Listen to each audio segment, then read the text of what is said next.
Hi everyone, आप सभी का स्वागत है आपके अपने चैनल टॉपर्स टारगेट पर। मुझे पूरी उम्मीद है आप सब बिल्कुल स्वस्थ और मस्त होंगे।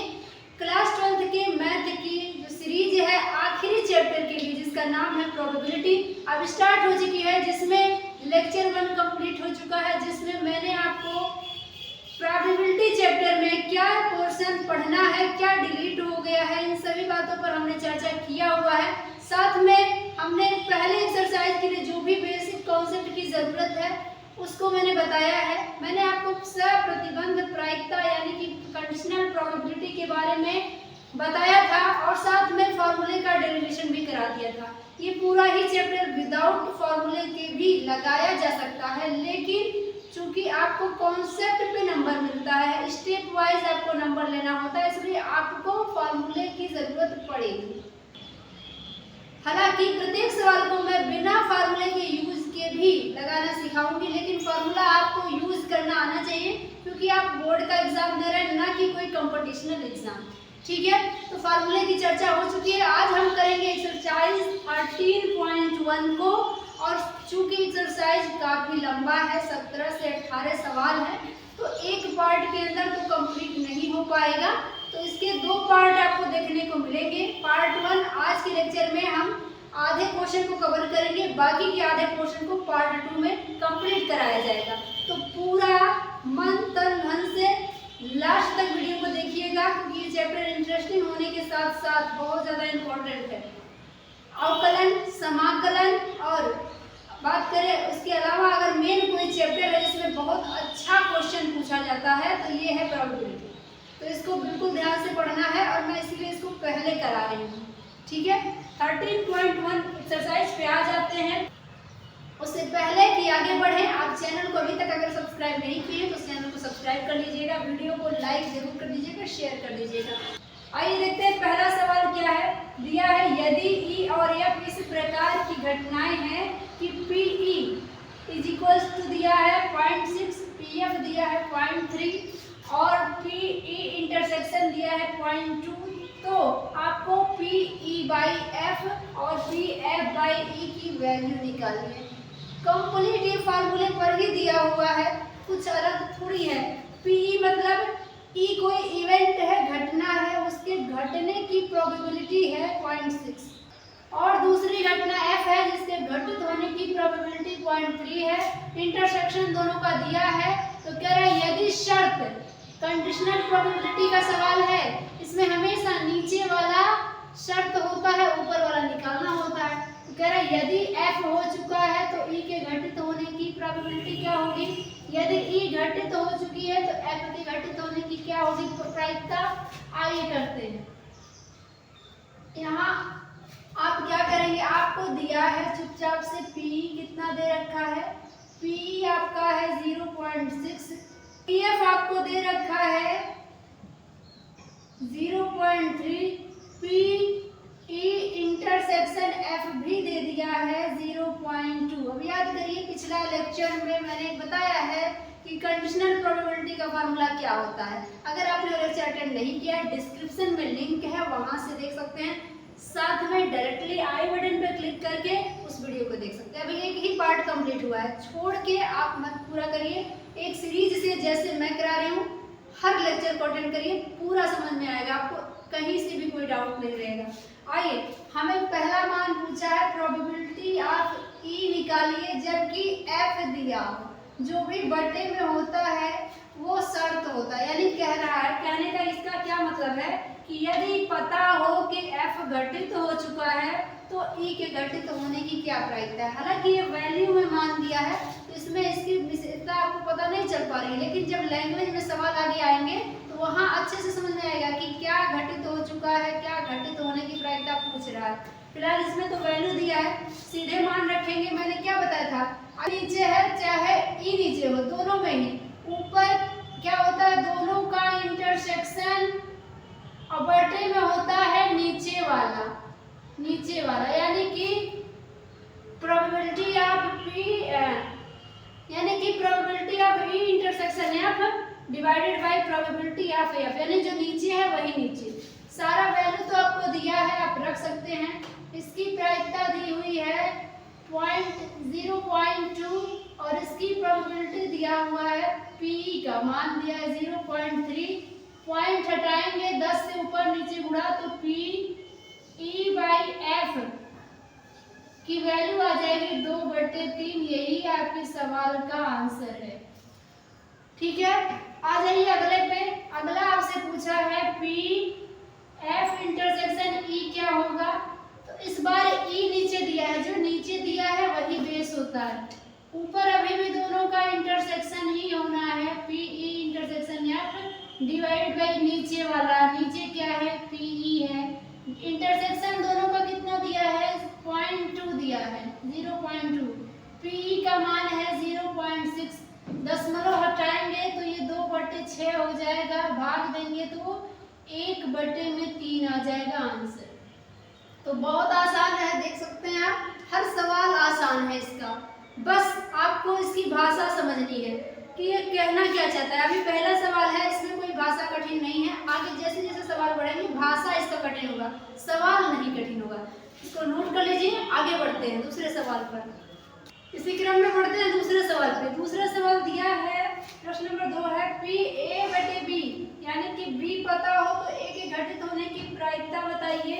यदि PB इतना है और दोनों का इंटरसेक्शन इतना दिया है, तो सेम क्वेश्चन है, पिछले क्वेश्चन जैसा ही है, कोई दिक्कत की बात नहीं होनी चाहिए। क्या पूछा है A/B, तो जो पूछा है वो फॉर्मूला लगाइए। क्या हम जानते हैं PA/B, हमें पता है कि ये कैसे आएगा, ऊपर में दोनों का इंटरसेक्शन A इंटरसेक्शन B और नीचे जो नीचे है यानी कि PB। वैल्यू सबका आपको दिया है, पुट कर दीजिए। इंटरसेक्शन वाला मान कितना है 0.32 और PB की वैल्यू है 0.5। दशमलव हटाने के लिए ऊपर नीचे हम 100 से गुणा करेंगे, यहाँ भी यहाँ भी। क्या आ जाएगा, ऊपर आएगा 32, नीचे आ जाएगा 50। ऊपर आ जाएगा 32, नीचे आएगा 50। कटेगा तो आपका 2 से ये 25 बार में कट जाएगा और ये आपका 16 बार में कट जाएगा। तो 16/25 आपके सवाल का आंसर हो जाएगा। अगर आप भाग देना चाहें तो पूरा भाग दे सकते हैं। तो अब नेक्स्ट क्वेश्चन की ओर बढ़ते हैं, सवाल नंबर 3 पे।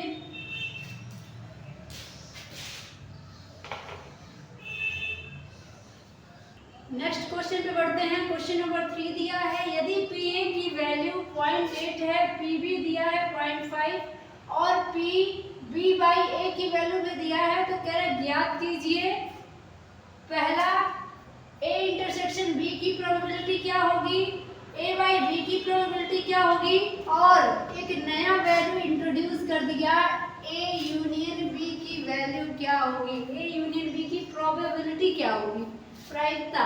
आइए देखते हैं, बहुत ही अच्छा सवाल है और बहुत ही इजी सवाल।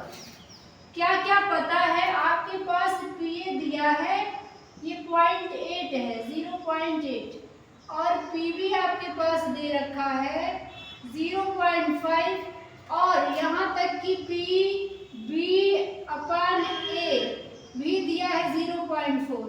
तो जो दिया है हम उसका यूज करेंगे और बाकी मानों को निकालेंगे। तो पहले पार्ट में आपसे पूछा क्या है, इसने पहले में इसने पूछ लिया है कि P/A intersection B, probability of A intersection B, यानी कि A और B के जो कॉमन पोर्शन है उसका प्रायिकता क्या होगा। तो ध्यान दीजिए, जो मान दिया है उसी के प्रयोग से तो आना है। इंटरसेक्शन वाला मैंने आपको बताया था, A/B लगाइए चाहे B/A लगाइए आता है, लेकिन आपके पास जब ये मान नहीं पता है तो उस मान का प्रयोग करते हुए लगाइए जो दिया हुआ है।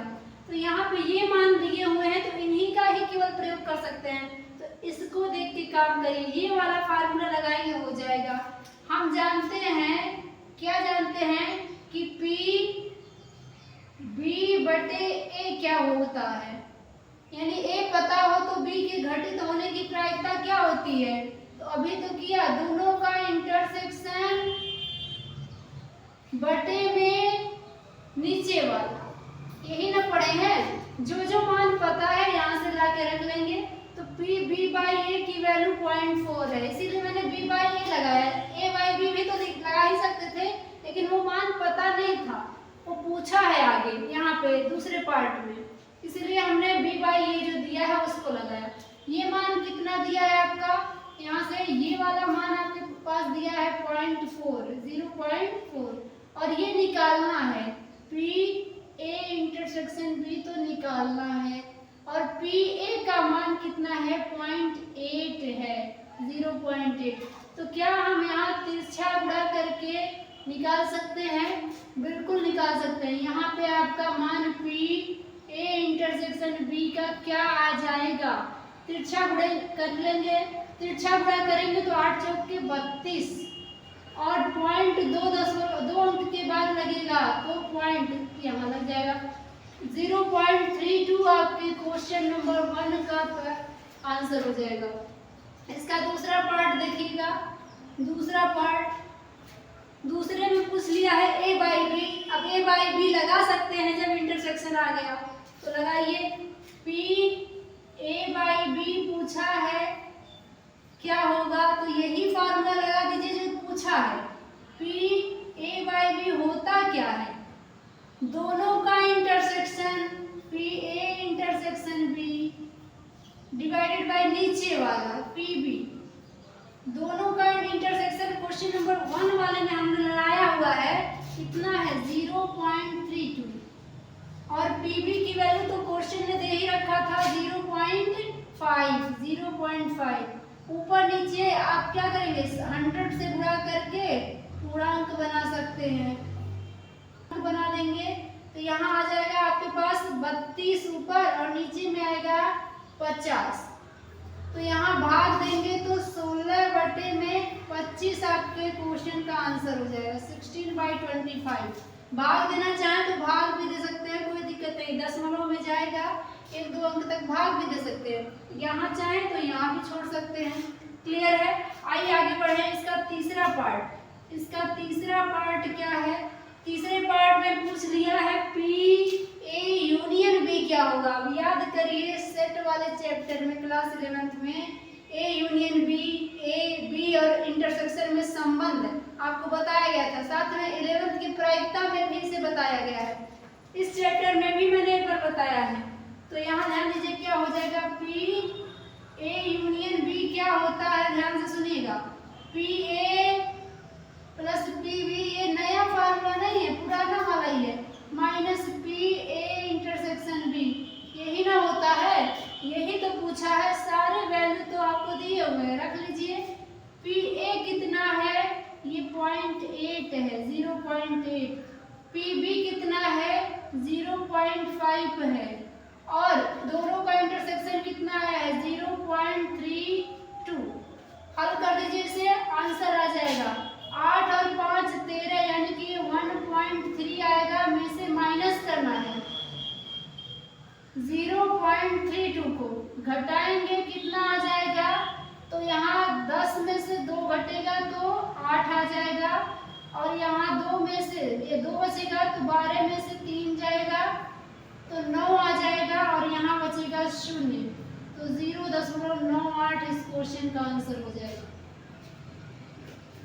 तो यहाँ 0.98 इसका आंसर हो जाएगा। इसका भी पॉइंट में आप चाहते तो भाग देके ला सकते थे, भाग देंगे तो ये मान लगभग आएगा 0.64 के करीब आ जाएगा, करीब नहीं एग्जैक्ट यही आएगा, तो ये भी सही, ये भी ठीक है। तो ये रहा आपका क्वेश्चन नंबर 3 कंप्लीट, बिल्कुल आसान है, 1 से 3 तक हमने हल कर लिया, लगभग एक ही फार्मूला है, और पूरी प्रश्नावली पर एक ही फार्मूले का प्रयोग करेंगे। ठीक है, फटाफट इसका स्क्रीनशॉट लीजिए, हम अगले सवाल की ओर बढ़ेंगे।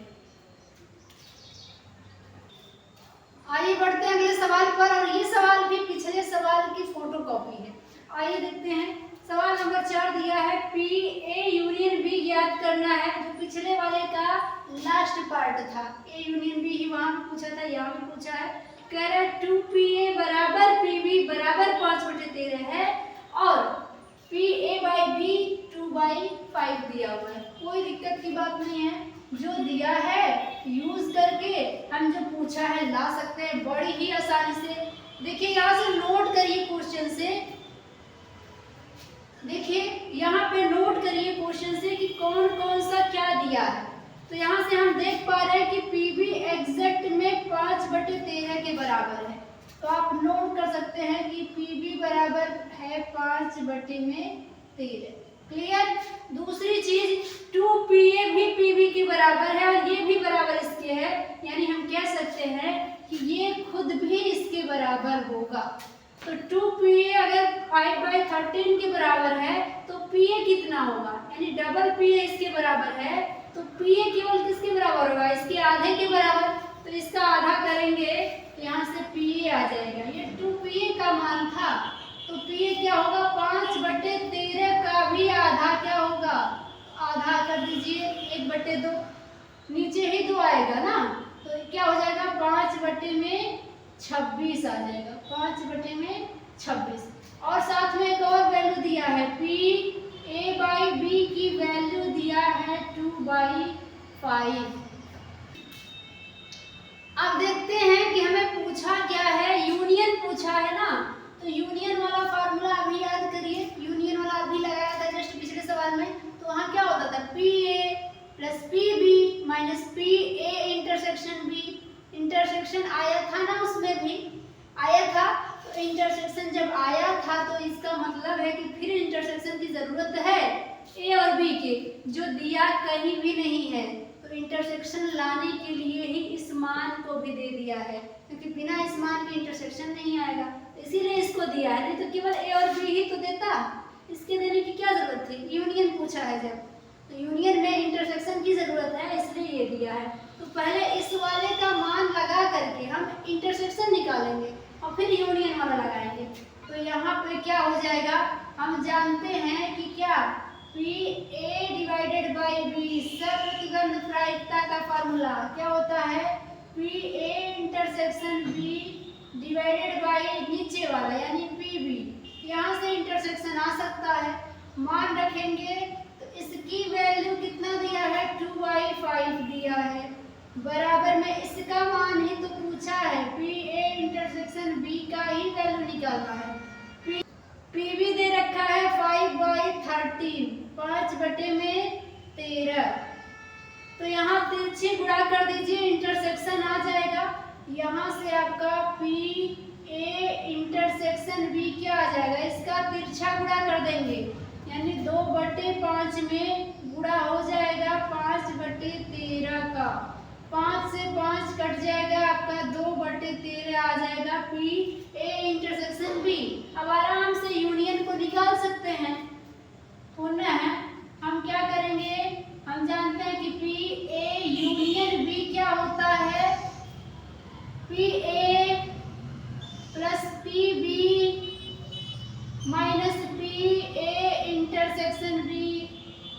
सबका मान हमें पता है, रख देंगे, यूनियन आ जाएगा। PA कितना है, यहाँ पे देखिए दिया है 5/26 प्लस PB कितना है 5/13 माइनस इंटरसेक्शन का मान कितना है दोनों के 2/13। हल कर देंगे इसे, तो फिलहाल यहाँ तो सीधे सीधे घट जाने हैं, क्योंकि डिनोमिनेटर सेम है ना। तो ये 5 में से 2 घट जाएगा, 3/13 आ जाएगा।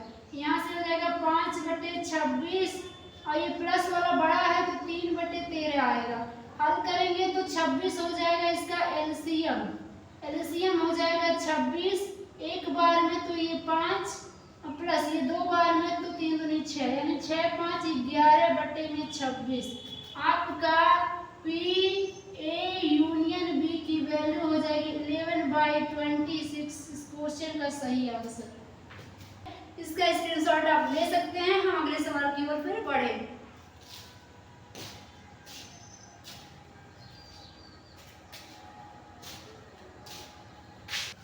आइए बढ़ते हैं अगले सवाल पर। अगला सवाल है सवाल नंबर 5।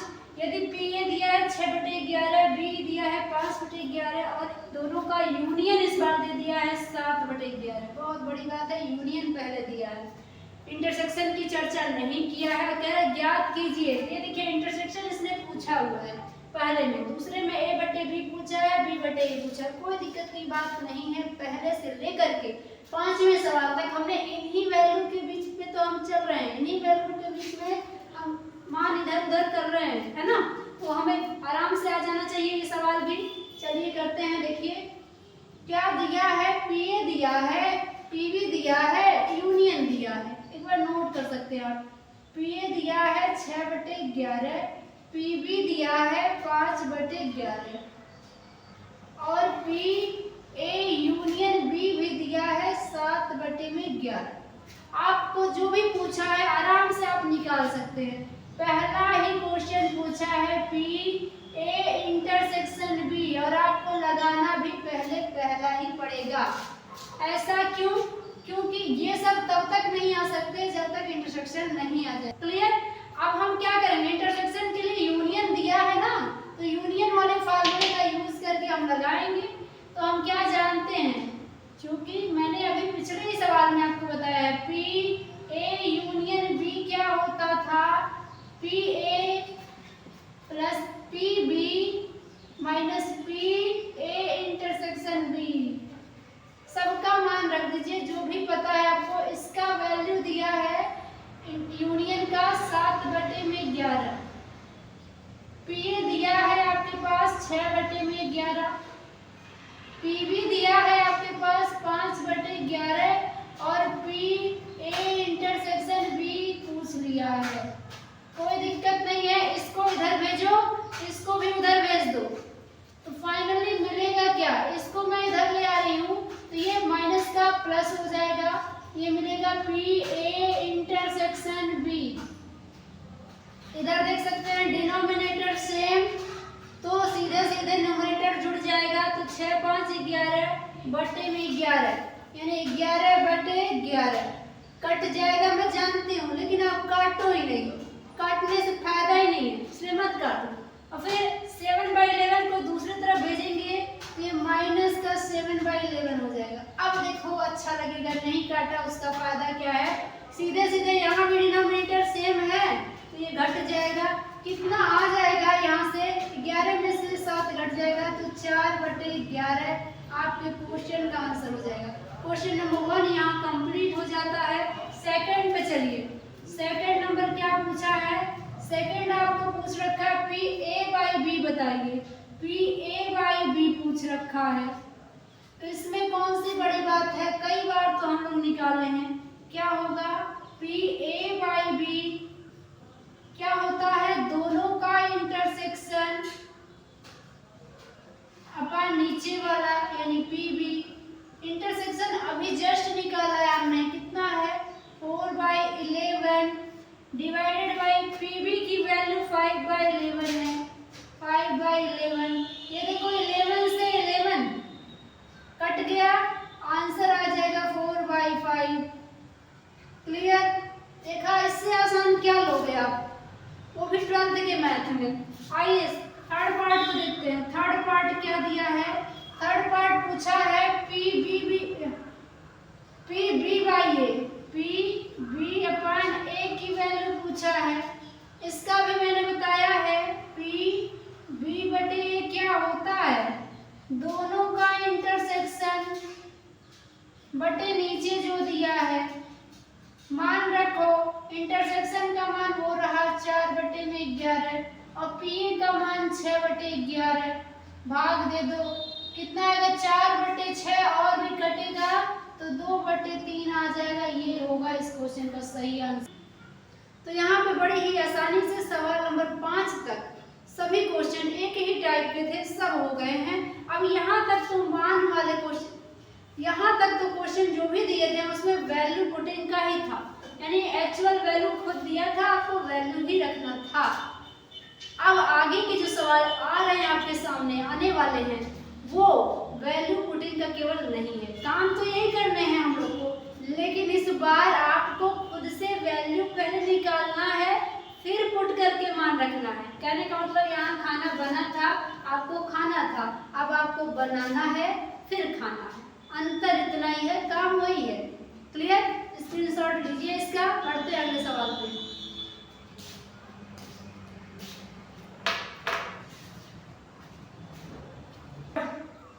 आइए अब बढ़ते हैं अगले सवाल पर, और यहाँ से सवाल अपना दम दिखाना चालू करेगा। प्रायिकता। आइए देखते हैं सवाल नंबर 6। यहाँ इंस्ट्रक्शन दिया है, निम्नलिखित प्रश्न 6 से 9 तक में PE/F ज्ञात कीजिए। यानी 6 नंबर से लेकर 9 नंबर तक के सभी सवालों में आपको PE/F ज्ञात करना है। इस शब्द का मतलब आप समझिएगा तभी सवाल आएगा आपको यहाँ से, क्योंकि यहाँ से कोई वैल्यू नहीं दिया है, आपको लैंग्वेज दिया है। वैल्यू आपको खुद ही बनाने हैं, खुद ही निकालने हैं इन शर्तों के आधार पर। लैंग्वेज बेस्ड क्वेश्चन है इस प्रायिकता में। तो देखिए E/F का मतलब क्या है, यानी कि E/F अगर कहीं भी लिखा है, इसकी प्रोबेबिलिटी पूछ रहा है, तो यहाँ इसका अर्थ होगा कि यदि F पता हो, F घटित हो चुका हो, तो E के भी घटित होने की क्या प्रायिकता होगी। यानी नीचे जो होगा वो घटित हो चुका होगा, ये शर्त होगा, उसके बाद ऊपर वाले की प्रायिकता पूछेगा। यहाँ 3-3 क्वेश्चन दिया है, उसकी अलग अलग शर्तें हैं, लेकिन मेन जो हेडलाइन है इन तीनों के लिए ये है। तो पहले इसके हिसाब से काम करिए। सॉल्यूशन यहाँ देखिएगा, थोड़ा सवाल लंबा है और लैंग्वेज पर आधारित है, ध्यान से देखेंगे अच्छे से समझ में आएगा, कोई दिक्कत की बात नहीं है। यह एक सिक्के को 3 बार उछाला गया, कोई कॉइन है उसको 3 बार उछाला गया, तो प्रतिदर्श समष्टि क्या आएगा। ये आप बार बार 11th में बनाए हुए हैं, कोई नई बात नहीं है। तो यहाँ एक सिक्का 3 बार उछालने पर प्रतिदर्श समष्टि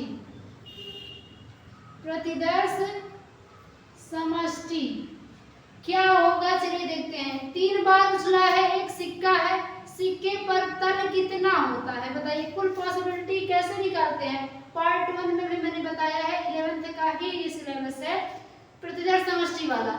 सिक्के पर तल कितने होते हैं, 2 तल ना होते हैं, और कितनी बार उछला है वही घात लगा दीजिए। 3 बार उछला है तो 2 पे 3 का मान 8, यानी कुल पॉसिबिलिटी तो 8 आएगी। कौन कौन सी होगी आइए देखते हैं। तो प्रतिदर्श समष्टि यश को लिखने का प्रयास करिएगा, क्या क्या संभावनाएं होंगी। हो सकता है तीनों बार हेड हो, और ये भी तो हो सकता, थोड़ा दूर दूर लिखिएगा ताकि कोई छूटे ना। 8 पॉसिबिलिटी जब लिखेंगे तो कहीं ना कहीं कुछ ना कुछ छूट जाने की संभावना है। थोड़ा यहाँ जैसे हम हेड वाला लिखेंगे वैसा टेल का भी लिखेंगे तो कोई नहीं छूटेगा। ये तो क्लियर है कि 8 ही आएगा। तो यहाँ पर जैसे तीनों उछालों पर हेड हो सकता है तीनों बार में, उसी तरह तीनों बार हो सकता है कि टेल ही आ गया हो, या हो सकता है कि पहले दोनों बार हेड आया हो, आखिरी बार टेल आया हो। तो ये भी तो हो सकता है कि पहले दोनों बार टेल आया हो, आखिरी बार हेड आया हो। ये भी हो सकता है कि पहली बार हेड, फिर टेल, और फिर लास्ट में हेड आया हो। और ये भी हो सकता है कि पहली बार टेल, फिर हेड, और लास्ट में फिर टेल आया हो। ये भी हो सकता है कि पहली बार हेड आया हो, बाद में दोनों बार टेल आया हो। और ये भी हो सकता है कि पहली बार टेल और दोनों बार बाद में हेड आ गया हो। तो ये कितनी हो गई टोटल, 1 2 3 4 5 6 7 8। ये 8 पॉसिबिलिटीज हैं जो एक सिक्के के 3 बार उछालने पर हो सकती है। टोटल इसकी संख्या कितनी आ गई है, 8 आ गई है। इस बात को ध्यान रखिएगा। ये इंस्ट्रक्शन इन तीनों पार्ट के सवालों के लिए ऐसे यही रहने वाला है प्रतिदर्श समष्टि। अब तीनों सवालों के लिए ई और एफ के मान अलग अलग दिए हैं, उसके हिसाब से आपको E/F निकालना है, ठीक है। अब आइए अब पहले पार्ट पे चलते हैं। पहला इसके हिसाब से ई और एफ लिखिए। तो ई क्या दिया है, यहाँ पे मैं दोबारा लिखूंगी नहीं, मैं बस यहाँ से पढ़ दे रही हूँ। ई क्या दिया है, तीसरी उछाल पर चित्त। पहले पार्ट के लिए तीसरी उछाल पर चित्त मतलब हेड। तो तीसरा माने आखिरी वाले पे हेड कहाँ कहाँ है, आप नोट करो ना इसमें से। आखिरी वाले पर हेड कहाँ कहाँ है, देखो आखिरी वाला माने अंतिम वाला। अंतिम यहाँ पे क्या है, हेड है। अंतिम हेड और किसमें है, इसमें नहीं है, तो ये नहीं लेंगे। यहाँ है, ये भी नहीं है। भी अंतिम टेल है, यहाँ है, यहाँ अंतिम टेल है, यहाँ है, यानी आखिरी उछाल पर हेड कहाँ कहाँ मिला, यहाँ मिला एच एच एच में, फिर कहाँ मिला एच टी एच में, फिर कहाँ से मिला, यहाँ मिला टी टी एच में, और कहाँ मिला टी एच एच में। ये आपका क्या है, ई है, ये ई की संभावनाएं हैं, तो ई की संभावनाएं आ गई। और एफ का क्या होगा, यहाँ बनाते हैं अगर एफ को, एफ में कौन कौन आएगा, एफ में क्या क्या आ जाएगा, ध्यान से देखेंगे। एफ आपका क्या दिया है, पहली दोनों उछालों पर चित हो, पहले दोनों पर हेड वाला हो, तो पहले दोनों पर हेड कहाँ है, देखो हेड पहले दोनों पर, पहला दोनों देखो ये रहा हेड, फिर देखो पहला दोनों ये रहा हेड, और कहीं है पहला दोनों हेड नहीं, पहला हेड है कि दूसरा टेल है, नहीं लेंगे, पहला हेड दूसरा टेल नहीं, दोनों टेल ही है, टेल है, टेल हेड है नहीं, पहला दोनों हेड वाला केवल यही दोनों मिला, यानी एच एच एच एच मिला और एच एच टी मिला, एच एच टी मिला, तो ये दो इसमें मिल गए। ई में क्या आएगा, एफ में क्या आएगा, क्या यहाँ तक बात क्लियर है। इस सवाल को मैं ज्यादा टाइम लेके बता रही हूँ ताकि बाकी सवालों में इतना टाइम ना लगे, एक आपको ढंग से समझ में आ जाएगा तो बाकी का पैटर्न आप खुद ही समझ जाओगे। ई और एफ हमने इसके अकॉर्डिंग लिख लिया। अब बस क्या करना है, अगर यहाँ ई बटे एफ पूछा है, ई बटे एफ पूछा है मतलब ये शर्त आपको दे दिया गया है, माने कि एफ हो चुका है, एस तो मेन था ही, लेकिन ये कह दिया कि ये तो घटित हो चुका, इसके घटित होने के बाद भी इसके साथ साथ ये भी घटित हो जाएगा, इसकी क्या प्रोबेबिलिटी है। तो ये चूंकि कंफर्म है, ये पता चल चुका है कि ये आएगा, ये आएगा, तो ये भी आएगा, इसका क्या होगा। तो यहाँ से अगर मैं, ये तो एफ की संभावनाएं हैं, यहीं से अगर पूछ लूं कि पी एफ क्या होगा तो क्या आएगा, अनुकूल परिस्थितियां बटे कुल परिस्थितियां। तो अनुकूल कितनी है, एक और दो, दो संभावनाएं मिली हैं और टोटल कितनी थी, 8 थी, 8 में से 2 पॉसिबिलिटी एफ में आई है, यानी काटिएगा मत इसको, ज्यों का त्यों रहने दीजिए, ठीक है। हमें ई बटे एफ निकालना है, माने हमें क्या चाहिए होता है, अभी पिछले सवाल में हमने क्या यूज किया है, इंटरसेक्शन, हमेशा इन दोनों का पता होना चाहिए तभी आप आएगा।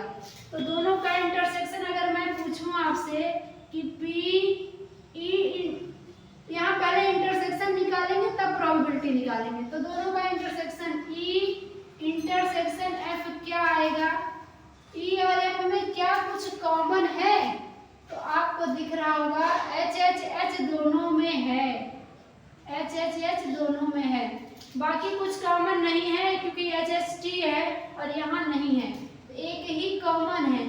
इसकी प्रायिकता फिर क्या हो जाएगी, ये तो इसकी संभावनाएं हैं, तो पी ई इंटरसेक्शन एफ अनुकूल बटे कुल, इसमें कितना मिला, केवल एक ही मिला है, और कुल कितना था, कुल 8 थे, तो 1/8 हो गया, पता हो गया, इंटरसेक्शन पता हो गया। तो याद करिए फार्मूला क्या होगा, पी ई बटे एफ, मैंने ही तो कराया था, एफ पता हो तो ई के भी घटित होने की संभावना क्या होती है, दोनों का इंटरसेक्शन बटे पहला नीचे वाला एफ जो पहले घटित हो चुका है, जिसकी शर्त दिया हुआ हो, तो शर्त इसका दिया था, तो यहाँ पे देखिए इंटरसेक्शन आया 1/8 और पी एफ कितना आया है आपका 2/8।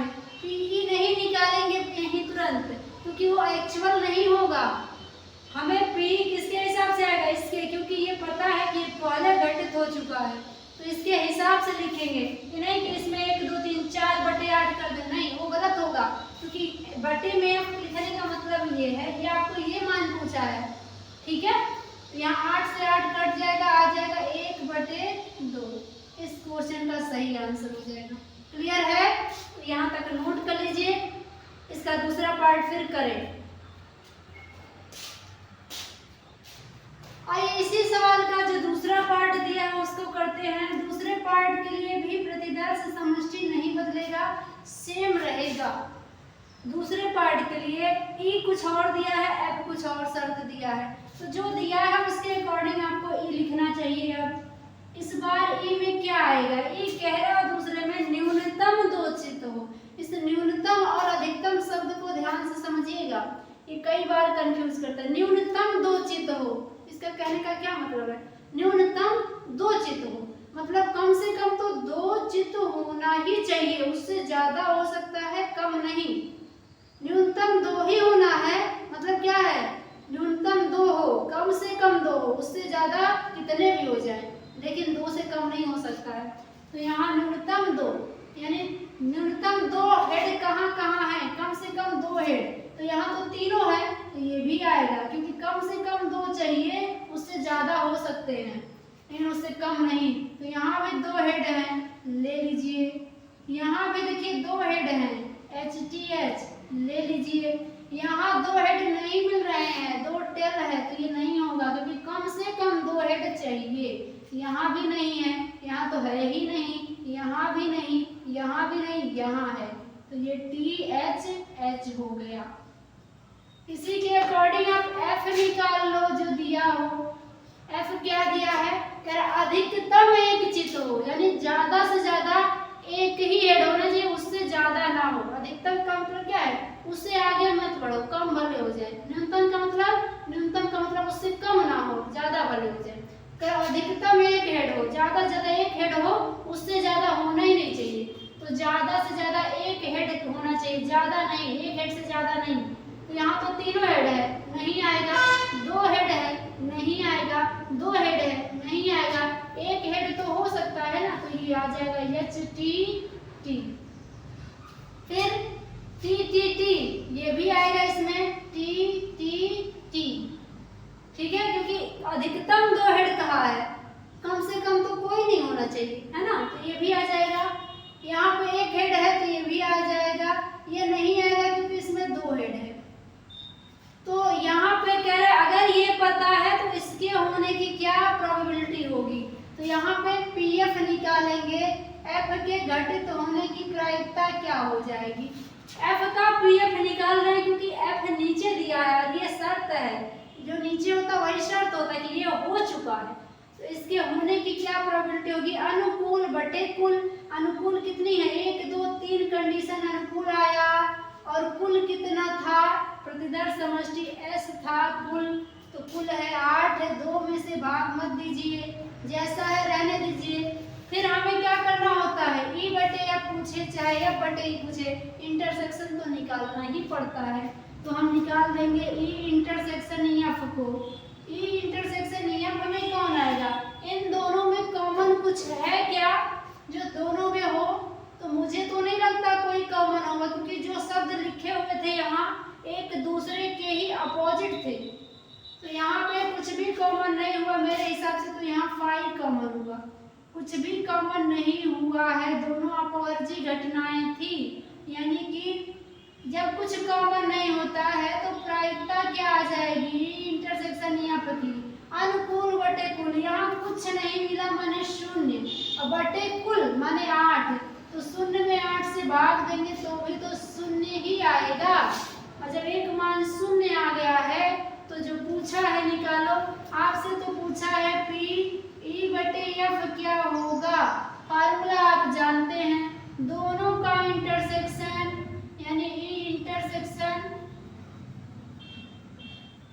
यानी दोनों का इंटरसेक्शन PE इंटरसेक्शन F बटे नीचे वाला PF। इंटरसेक्शन 0 आ गया, इसका मान चाहे कुछ भी आया हो, उससे क्या ही फर्क पड़ता है, जब ऊपर 0 है भाग देंगे 0 आ जाएगा।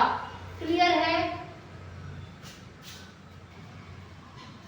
तो यहाँ पे दूसरे पार्ट का आंसर आपका हो जाएगा 0, 0 संभावनाएं हैं इस शर्त के हिसाब से। एक लास्ट बचा है तीसरा वाला, उसके हिसाब से EF लिख के करना है। चलिए तीसरे को करते हैं।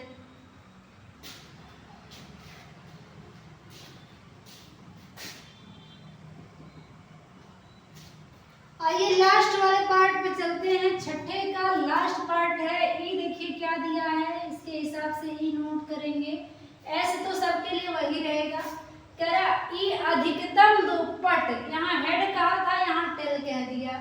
चित्त मतलब हेड, पट मतलब टेल। तो ज्यादा से ज्यादा 2 पट हो, तो 2 पट वाले किधर है भाई? ज्यादा से ज्यादा 2 पट मतलब क्या है? ज्यादा से ज्यादा 2 पट हो, उससे कम हो सकते हैं, ज्यादा नहीं। यानी तीनों पट कभी नहीं होगा, क्योंकि अधिकतम 2 पट मतलब 2 से ज्यादा पट नहीं हो सकते, 2 से कम पट हो सकते हैं। तो यहाँ पे तो एक भी पट नहीं है, तो वो तो कह ही रहा है कि ज्यादा से ज्यादा 2 से कम हो सकते हैं, लेकिन ज्यादा नहीं। तो यहाँ भी तो पट है ही नहीं है, तो ये आएगा, क्योंकि 2 से ज्यादा नहीं होगा, कम कितने भी हो सकते हैं। तो यहाँ एक भी पट नहीं है, तो ये भी आएगा। यहाँ पे एक ही पट है, ये भी आएगा। यहाँ पे एक ही टेल है, तो ये भी आएगा। यहाँ पे 2 है, अधिकतम 2 का है, तो ये भी आएगा। यहाँ 3 पट दे दिया है, लेकिन ये कह रहा है ज्यादा से ज्यादा 2 ही पट हो सकते हैं, 2 से ज्यादा नहीं। तो 2 से ज्यादा है ना, तो ये नहीं आएगा। यहाँ 2 पट है, ले सकते हैं इसको आराम से। और यहाँ भी 2 पट है, ले सकते हैं। यहाँ क्या है? एक ही पट है, ले सकते हैं। सब आ जाएगा, केवल एक को छोड़ के। क्लियर? ये ई में आ गया। एफ में कह रहा न्यूनतम 2 पट। एफ क्या होगा? इस हिसाब से एफ को लिखो। कह रहा कम से कम 2 पट होना चाहिए। कम से कम 2 पट तो होने ही चाहिए, उससे ज्यादा हो सकते हैं, कम नहीं। तो यहाँ पे क्या आएगा? एफ में 2 पट वाला ढूंढो। यहाँ तो एक भी पट है नहीं है, तो नहीं लेंगे। एक का पट है, तो नहीं लेंगे। कम से कम 2 पट चाहिए, एक ही पट है, नहीं आएगा। 2 पट ये रहा, तो एच टी टी आ गया। यहाँ कम से कम 2 कहा है, ज्यादा से ज्यादा कितने भी हो सकते, तो ये तीनों वाला आ जाएगा, टी टी टी। फिर यहाँ भी 2 पट है, तो टी टी एच भी आएगा।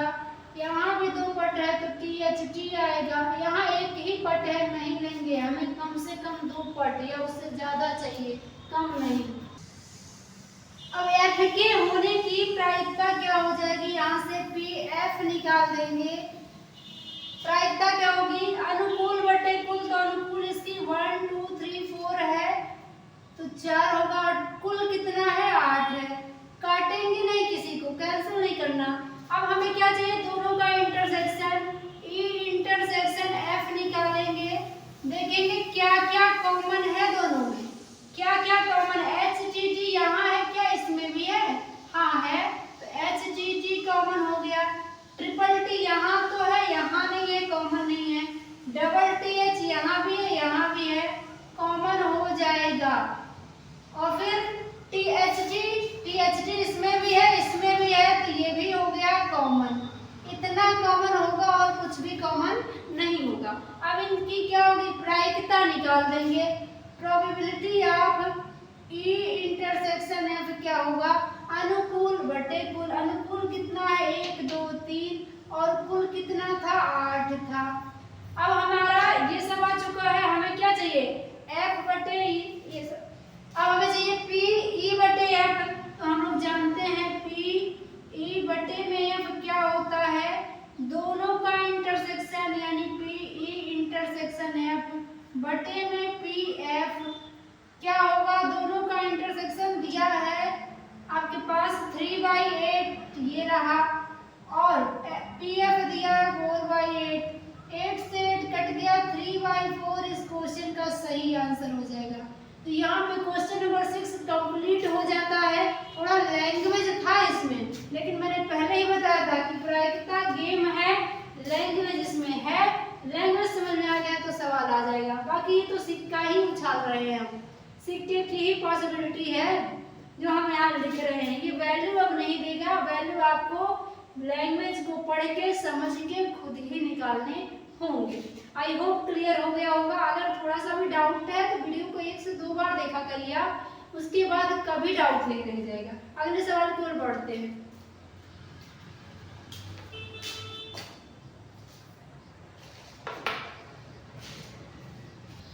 आइए बढ़ते हैं अगले सवाल पर। सवाल नंबर 7 दिया है, 2 सिक्कों को एक बार उछाला गया है, यानी 2 सिक्के को एक साथ ही उछाल दिया गया। अब कह रहा है 2 घटनाएं, यहाँ पे 2 सवाल पूछा है और 2 घटनाओं के बारे में।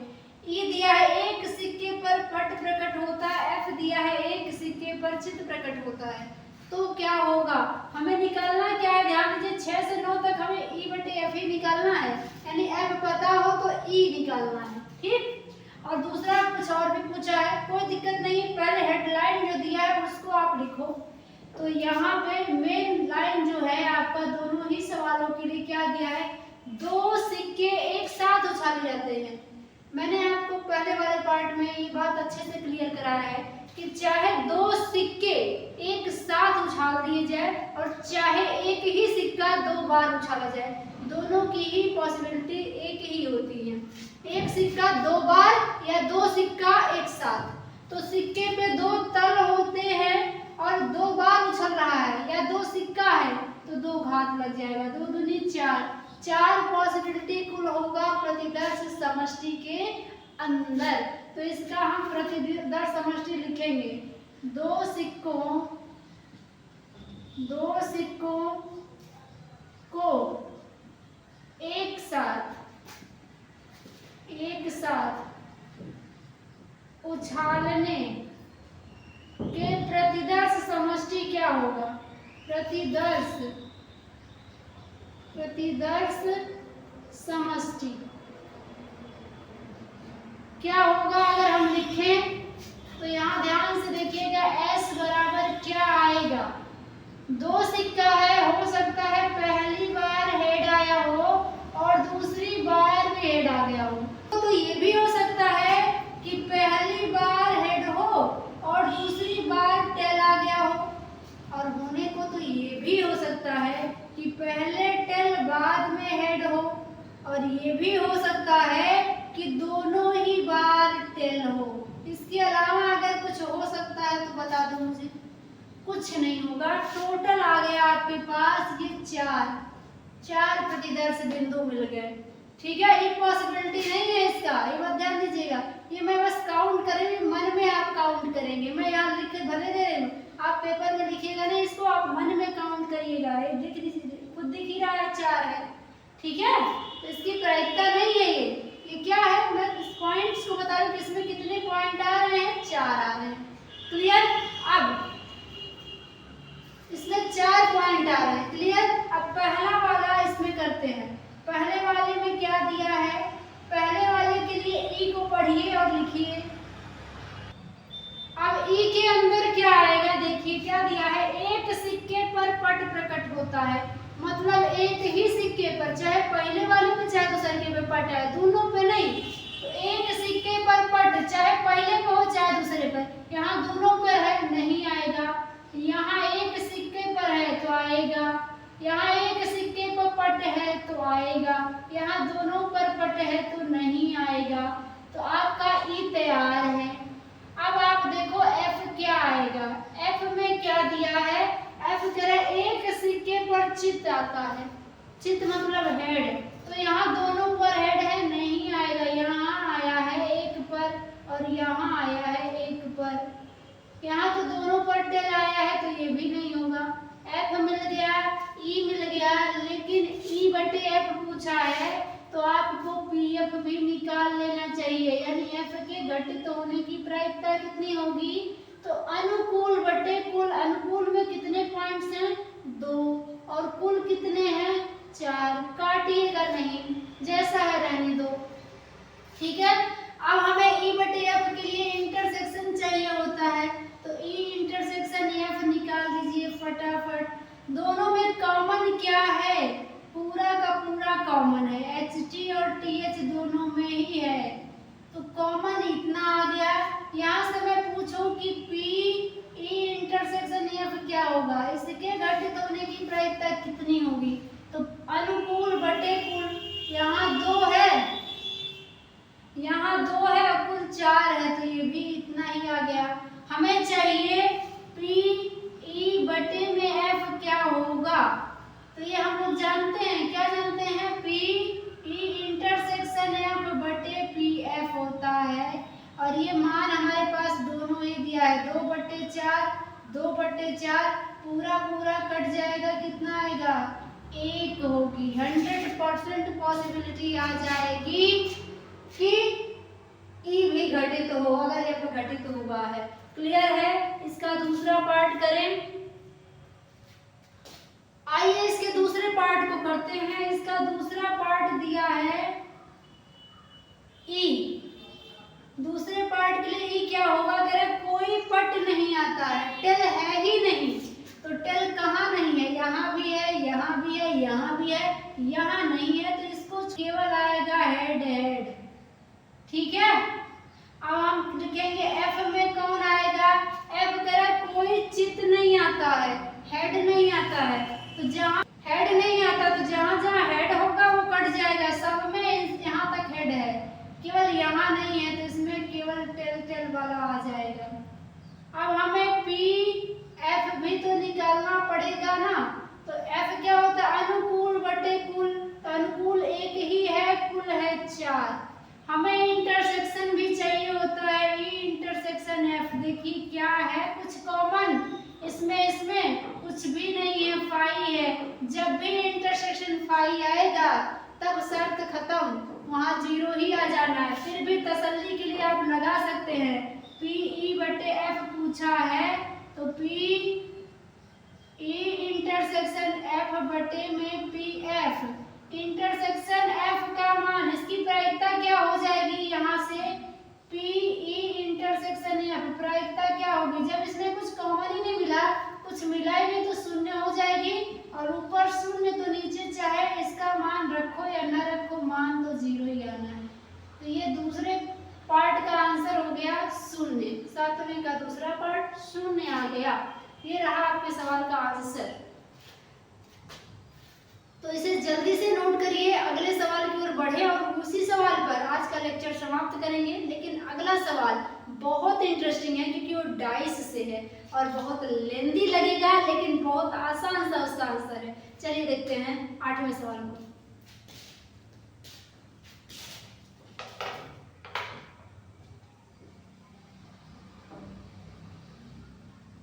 आइए देखते हैं अगले सवाल को, सवाल नंबर 8, जो आज के इस लेक्चर का आखिरी सवाल रहेगा, क्योंकि इस प्रश्नावली मैंने पहले ही बताया कि लंबी है, 18-19 सवाल है, तो एक ही लेक्चर के अंदर कवर तो मैं तो करा दूं, लेकिन आप कवर नहीं कर पाएंगे एक साथ में। ठीक है, इसीलिए पार्ट 2 में बाकी के क्वेश्चन को करेंगे। क्वेश्चन नंबर 8 यही देखेंगे, बहुत आसान है, लेकिन थोड़ा सा समझने की फेर है, दिमाग की जरूरत है, आपको तेज दिमाग लगाना पड़ेगा। यहाँ ध्यान से पढ़िए सवाल को। सवाल दिया है, एक पासे को 3 बार उछाला गया है।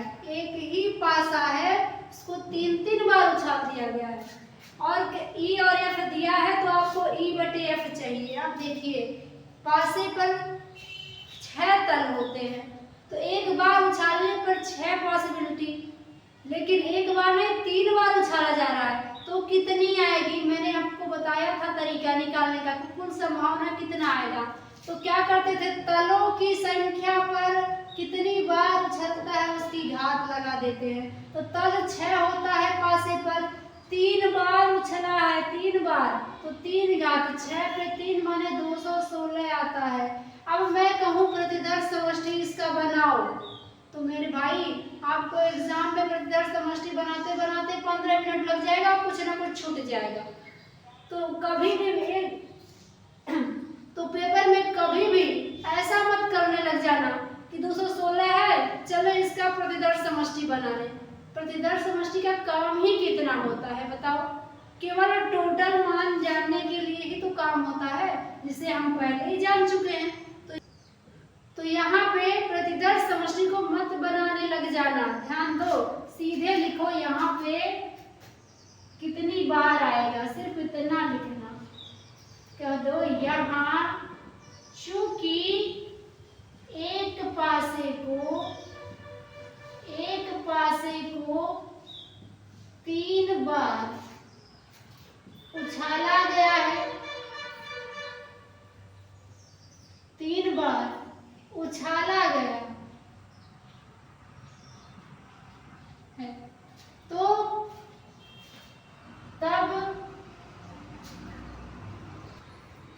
कुल प्रतिदर्श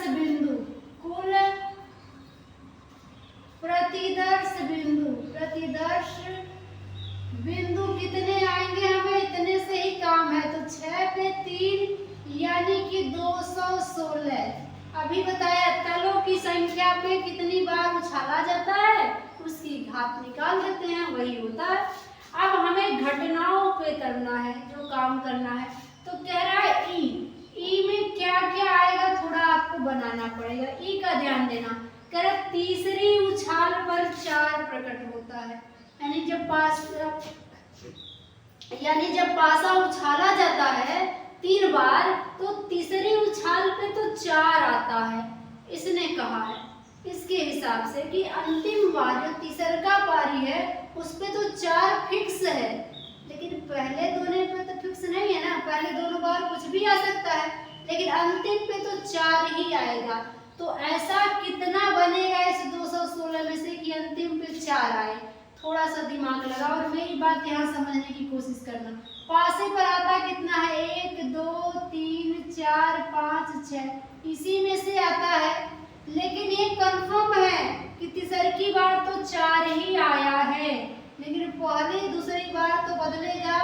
तो हम 1 को लेके सभी पॉसिबिलिटी पहले लिखते हैं, ध्यान दीजिएगा। तो मान लीजिए 1 आया, फिर दूसरे पे भी 1 आ गया, ध्यान दो। पहले पे 1 आया, दूसरे पर भी 1 आया, और तीसरे पे तो फिक्स है 4 ही आना है। ठीक है, हम पहला और आखिरी वाला फिक्स मान के हम बनाते हैं पहले, इससे आपका कोई छूटेगा नहीं। ये तरीका है कि आपसे कोई छूट ना जाए, इसके लिए बेस्ट तरीका याद रखो। इसने अंतिम वाला तो फिक्स कर दिया ना कि तीसरी बार 4 ही आएगा। पहला वाला आप फिक्स करके बनाओ, इससे छूटेगा नहीं। तो पहला हम मान लीजिए पहले पे 4 और अंतिम पे इसने कहा है 4, तो बदलेगा कौन? दूसरा का। तो पहले पे 1, दूसरे पे 1, अंतिम पे 4। हो सकता है पहले पर 1, दूसरे पे 2 हो गया, क्योंकि दूसरा बदलेगा। हमने पहला फिक्स किया, इसने अंतिम फिक्स किया है, तो 1 2 4 हो सकते। बाद फिर से पहले पे 1, दूसरे को नहीं फिक्स किया तो ये चेंज होगा, 1 2 3 आ गया, अंतिम पे 4, फिर 1 4 आ गया, फिर 4 होगा। फिर पहले पे 1, दूसरे पे 5, अंतिम पे फिर 4, फिर 1 6, फिर 4। यहाँ पहले वाले अंतिम वाले को फिक्स करके दूसरा जितना भी हो सकता है हमने बदल दिया। ठीक है, इसी तरह से सेम आप पहले पर 2 रख करके बदल दो। अब 1 को फिक्स करके जितना भी बन सकता था बना दिया।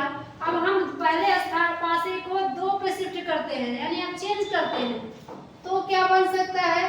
पहले पर 2, दूसरे पर 1, अंतिम पे 4, पहले पर 2, दूसरे पे 2, अंतिम पे 4। अंतिम वाला प्रश्न ने फिक्स किया है, उसे थोड़ी बदल सकते हैं। फिर 2 3 4। अब हमने देखो पहले क्या किया, 1 को फिक्स किया था, अब 2 को फिक्स कर दिया। तो 2 से बन गया 2 2 4, 2 3 4, और 2 4 4। और क्या हो सकता है? 2 5 4, 2 6 4। अब 6 से आगे 7 पे थोड़ी ना जाएगा, 6 तक ही पासे पर आता है। 1 को फिक्स करके लिख लिया, 2 को फिक्स करके लिख दिया। इसी तरीके से 3 को फिक्स करके बनाओ। पहले पे 3 को फिक्स करो, 3 1 4, 3 2 4, 3 3 4, 3 4 4, 3 5 4, 3 6 4। 3 से कर दिया, अब 4 से कर लो। पहले को हमेशा शिफ्ट करते रहेंगे। 1 से जितनी पॉसिबिलिटी हुई लिख दिया, 2 से जितनी हुई लिख दिया, 3 से लिख दिया, 4 वाला भी लिख दो। तो 4 1 4, 4 2 4, 4 5 4,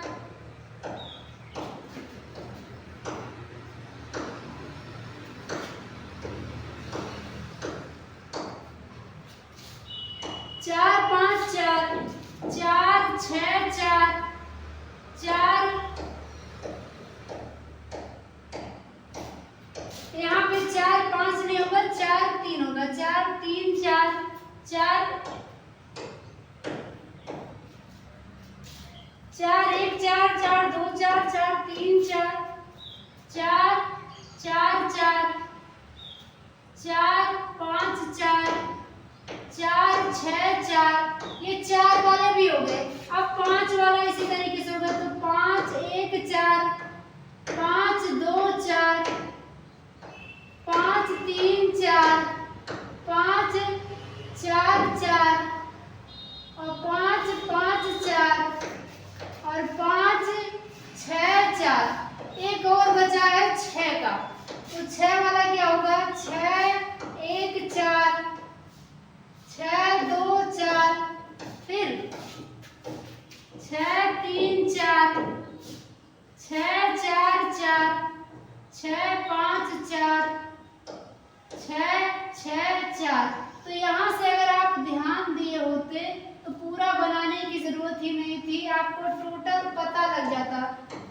कुल लेना देना टोटल से है, हालांकि पीई है, हमें ई बटे एफ चाहिए होगा। ये टोटल आपका आया कितना होगा, लगभग 36 आया होगा मेरे ख्याल से, क्योंकि 6 से बना है ना, 1 से 6 फिर 2 से 6 फिर 3 से 6 इसी तरह 6 से 6, तो यहाँ टोटल आपका 36 आया होगा मेरे ख्याल से।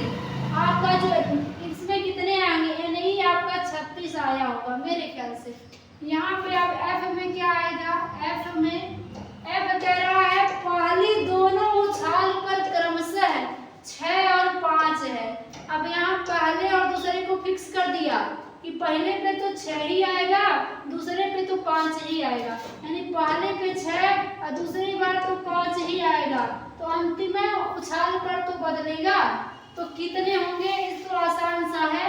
यहाँ पे पहले पे पक्का है 6 आएगा, दूसरे पे पक्का है 5 आएगा, अंतिम वाले में हो सकता है तब 1 आ जाए, या पहले पर तो 6 फिक्स है 5 फिक्स है, अंतिम नहीं फिक्स है तो 2 भी हो सकता है। पहला दोनों फिक्स है, अंतिम नहीं फिक्स है तो 3 हो सकता है। पहला तो दोनों फिक्स है, अंतिम नहीं फिक्स है 4 हो सकता है। पहला दोनों फिक्स है, अंतिम नहीं फिक्स है तो यहाँ 5 भी हो सकता है। पहला दोनों फिक्स है 6 5, अंतिम 6 हो सकता है, इसके अलावा नहीं होगा इसमें। तो पीएफ में कुल कितने आ जाएंगे, यहाँ एनएफ अगर पूछूं कितने आ गए हैं, इसमें 6 आए हैं, लेकिन हमें इसकी प्रायिकता चाहिए।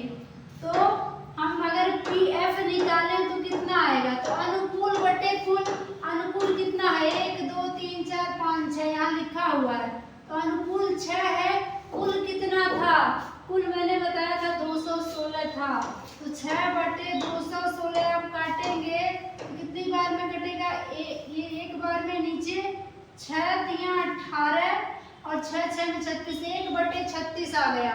अब हमें क्या चाहिए होता है, ई और एफ का कॉमन भी चाहिए होता है, तो यहाँ से ई इंटरसेक्शन एफ भी आप देख लीजिए। ई और एफ में है कुछ कॉमन, इससे मिलान कर लीजिए। 6 5 1 कहीं है क्या, 6 5 1 6 5 1 नहीं मिलेगा आपको, कॉमन वही मिलेगा, क्योंकि इसमें जो भी है उसके अंतिम में 4 आया ही है, सब में अंतिम में 4 है, तो ये तो अंतिम में 4 नहीं है, कॉमन नहीं होगा। अंतिम में 2 है, कॉमन नहीं होगा। अंतिम में 3 है, कॉमन नहीं होगा। सिर्फ यही मिलेगा क्योंकि इसी के अंतिम में 4 है। कॉमन चाहिए तो दोनों में होना चाहिए, केवल इसी के अंतिम में 4 है, इसके सभी के अंतिम में 4 है, तो यही कॉमन मिलेगा। इसमें आएगा कौन, यही 6 5 4 केवल कॉमन हो रहा है एक ही, तो इसकी प्रायिकता कितनी हो जाएगी, पी ई इंटरसेक्शन एफ आ जाएगा 1 बटे कुल कितना है 216। अब इंटरसेक्शन आ गया, एफ आ गया, तो ई बटे एफ आराम से निकाला जा सकता है।